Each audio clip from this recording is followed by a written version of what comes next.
News Hunter थोड़ा late होता है लेकिन मुकम्मल होता है, और मुकम्मल ऐसे है कि कल विधानसभा और विधान परिषद में एक मुद्दा जो कॉमन रूप से उठा वो था शराबबंदी के ऊपर, शराब के कारण होने वाली मौत और शराब कंपनियों से लेने वाले इलेक्ट्रल बॉन्ड के ऊपर। और दोनों विधानसभा विधान परिषद दोनों जगह पे उठा है। यहाँ पे नीरज कुमार ने आरोप लगाया आरजेडी के ऊपर कि आरजेडी ने इलेक्ट्रल बॉन्ड लिया है शराब बनाने वाली कंपनियों से, और उसके ऊपर विपक्ष के लोगों ने हल्ला किया कि ये झूठा आरोप है। दूसरा, जो प्रेम कुमार मद्य निषेध मंत्री जी ने जवाब दिया कि पूरे बिहार में 2016 से लेकर के 2022 तक 156 मौतें हुई है, हालांकि हमारे आंकड़े के हिसाब से 157 है।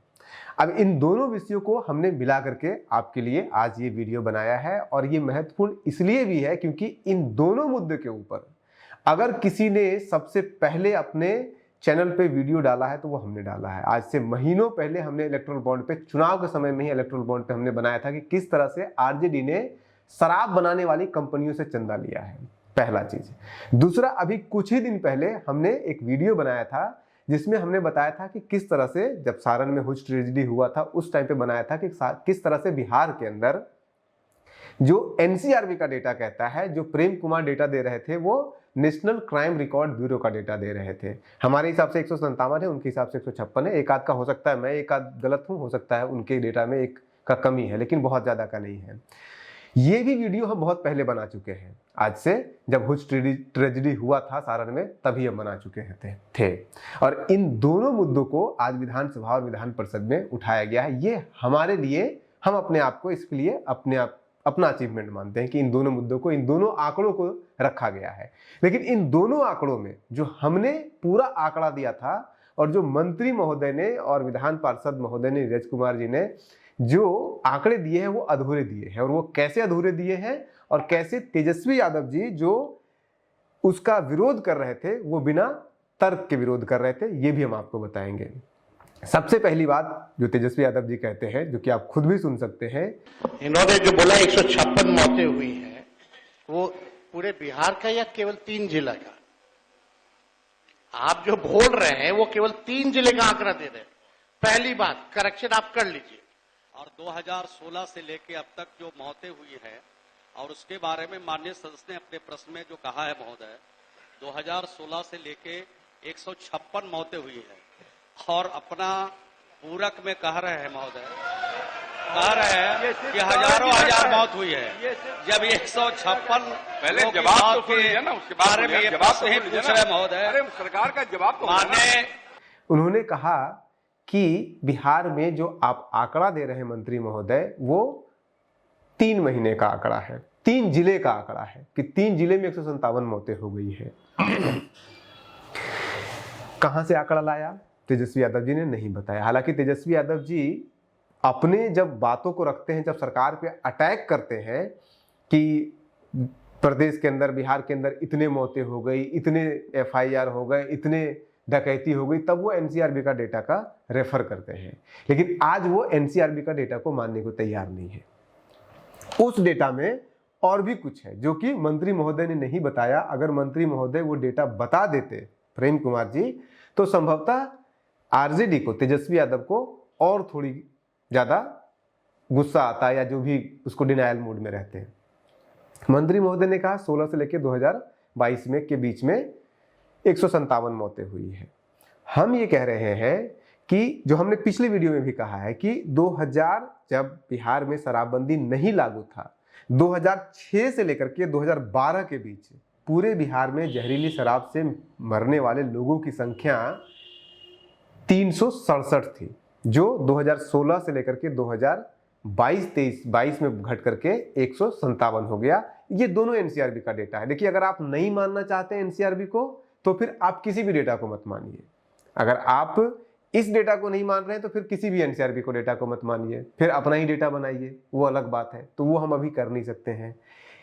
तो साफ साफ दिख रहा है कि 2006 से लेकर 12 के बीच में 7 सालों के दौरान अगर 367 मौतें हुई थी जहरीली शराब पीने से, और वो 2016 से लेकर 2022 के बीच में घट करके 157 हुई है, और इस दौरान 2016 से लेकर 2022 के बीच में बिहार में महागठबंधन की भी सरकार थी और बीजेपी की भी सरकार थी। तो महागठबंधन ये आरोप नहीं लगा सकती है कि केंद्र सरकार गलत डेटा दे रही है कि बिहार में एनडीए की सरकार थी इसलिए उन्होंने जानबूझ करके कम डेटा दिया है बिहार में कितने लोग मरे हैं शराब पीने के कारण, जहरीली शराब पीने के कारण, क्योंकि 16 के बाद महागठबंधन की भी सरकार रही है और एनडीए की भी सरकार रही है। तो ये आरोप तो नहीं लगा सकते हैं, डेटा को झुंझला नहीं सकता है। मानना है तो मानिए, दोनों को मानिए, नहीं मानना है तो दोनों को मत मानिए। अब एक और स्टेप आगे जाइए जहां पे तेजस्वी यादव और ज्यादा अनकंफर्टेबल हो सकते हैं।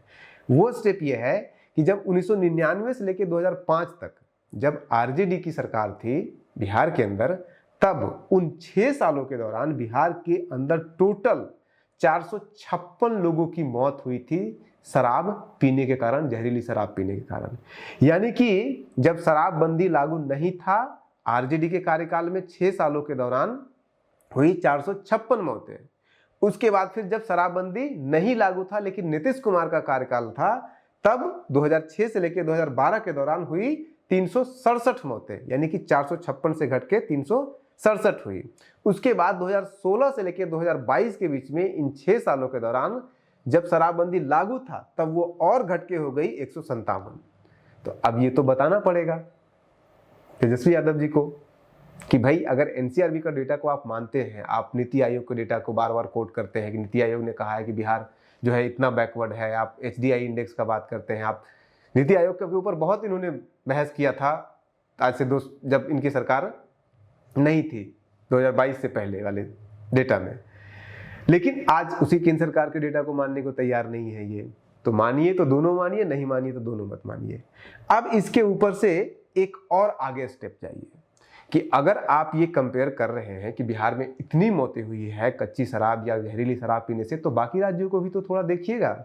बाकी राज्यों को अगर आप देखिएगा तो इसी 2016 से लेकर 2022 के दौरान बिहार में 157 मौत हुई है मंत्री जी के अनुसार, और इसी देश के अंदर मध्य प्रदेश में इसी 2016 से लेकर 2022 के दौरान मौतें हुई है 1322, और इसी बिहार में इसी देश के कर्नाटक राज्य में इसी 2016 से लेकर 2022 के बीच में 1111 मौतें हुई है, और पंजाब में 942 मौतें हुई हैं, छत्तीसगढ़ में 595 मौतें हुई है, यहीं बगल में झारखंड चले जाइए 542 मौतें हुई है 2016 से लेकर 2022 के दौरान, और बिहार में हुआ है 157।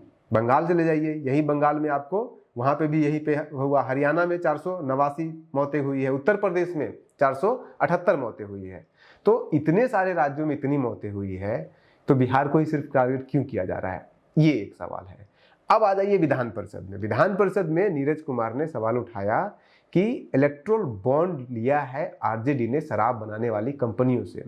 अब हम बोलना नहीं चाहते थे, लेकिन नहीं सभापति महोदय, गंभीर विषय है सभापति महोदय, आप जानकर हैरान हो जाइएगा और पूरा सदन जानकर ये हैरान हो जाएगा कि बिहार में शराबबंदी लागू है, लेकिन प्रतिपक्ष के माननीय सदस्यों को ये जानकारी रखना होगा कि शराब कंपनियों से सभापति महोदय एक मिनट सभापति महोदय, मैं विनम्रता पूर्वक कह रहा हूं, शराबबंदी लागू है, सब दल की सहमति है, लेकिन शराब कंपनियों से इलेक्ट्रोल बॉन्ड के रूप में इन लोगों ने, राष्ट्रीय जनता दल ने 46 करोड़ 64 लाख रुपया लिया सभापति महोदय।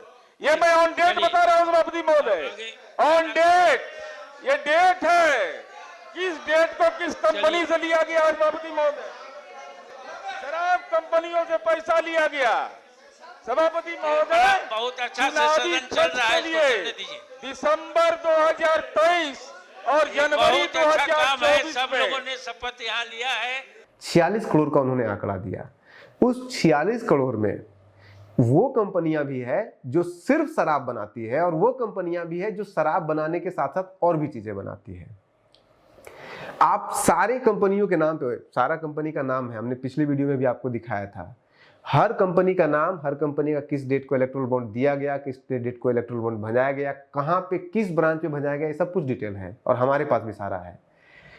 लेकिन आप बाकी कंपनियों के नाम पे तो कुछ कह सकते हैं, लेकिन एक शराब कंपनी जिसके कंपनी के नाम में ही लिकर है, कैस्टल लिकर प्राइवेट लिमिटेड, अब लिकर जिस कंपनी में लगा हुआ है वो दूध तो बना नहीं रही है, वो सिर्फ और सिर्फ शराब ही बना रही है। और उस कंपनी से भी आरजेडी ने 70 लाख रुपए लिए हैं इलेक्ट्रल बॉन्ड, इसी 2023 और 2024, जनवरी 2024 तक, जुलाई 2023 से लेकर जनवरी 2024 के बीच में।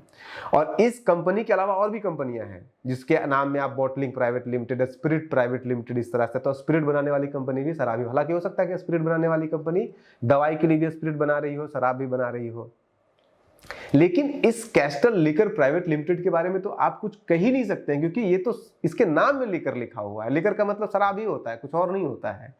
अब इसमें एक और झोल है जो नीरज कुमार नहीं बताया। कैस्टल प्राइवेट लिमिटेड ने आरजेडी को भी बॉन्ड दिया है और उसके साथ साथ बीजेपी को भी दिया है।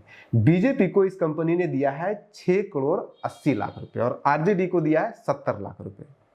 लेकिन इस कंपनी के जो सबसे बड़ा झोल है, वो झोल ये है कि पिछले 3 सालों के दौरान इस कंपनी को टोटल मुनाफा हुआ है 6 लाख रुपए।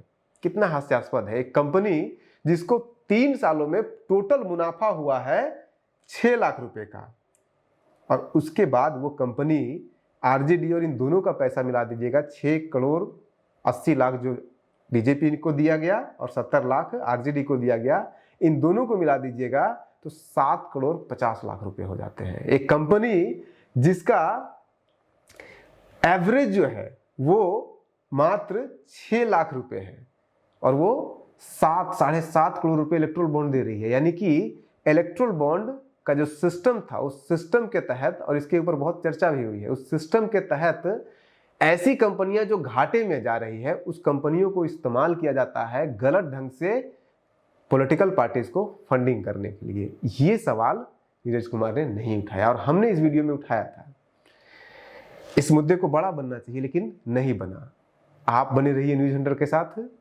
कुछ सदन के बाहर हम देंगे, कुछ सदन के अंदर नेताजी देंगे।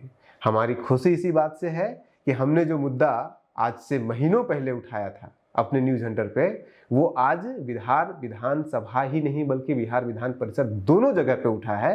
हालांकि मुकम्मल ढंग से नहीं उठा है, इस मुद्दे को तो और आगे जाना चाहिए, लेकिन आज नकल क्या पता आए। हमारा काम है लोगों तक ये पहुंचाना, इन डाटा को, इन आंकड़ों को सभी तक पहुंचाना। आप तक पहुंचा रहे हैं। आप बने रहिए न्यूज हंटर के साथ। ऐसे आंकड़े बहुत कुछ अभी कहने वाले हैं। नमस्कार।